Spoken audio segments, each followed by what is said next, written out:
پیغمبر اعظم محمد بن عبداللہ صلی اللہ علیہ وسلم کو قرآن میں خاتم النبیین کہا گیا ہے۔ الاحزاب 40۔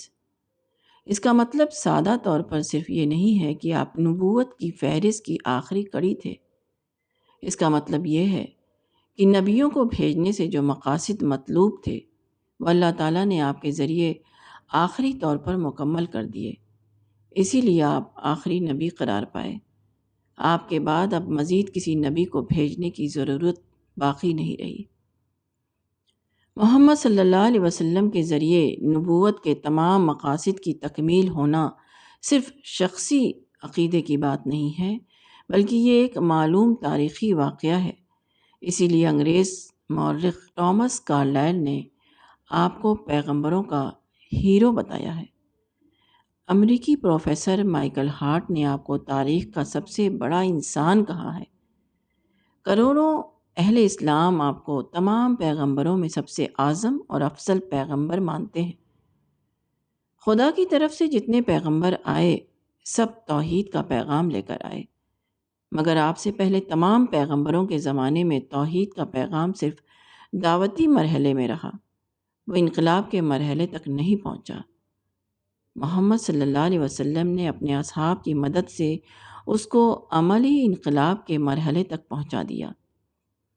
محمد صلی اللہ علیہ وسلم سے پہلے خدا کے دین میں تحریفات ہوتی رہیں، یہاں تک کہ حضرت نوح سے لے کر حضرت مسیح تک کسی پیغمبر کا دین بھی تحریف سے خالی نہ رہا۔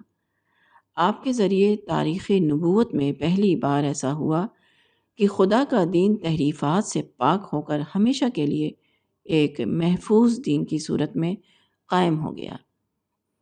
محمد صلی اللہ علیہ وسلم سے پہلے مذہب نزاعی دور میں تھا۔ مذہب کے ساتھ وہ حقائق جمع نہیں ہوئے تھے جو اس کو ایک تاریخی مسلمہ بنا دیں۔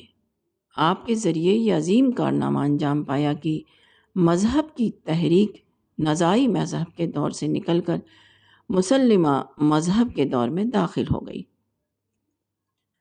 محمد صلی اللہ علیہ وسلم سے پہلے مذہبی تعلیمات کی پشت پر ایک حقیقی عملی تاریخ موجود نہ تھی۔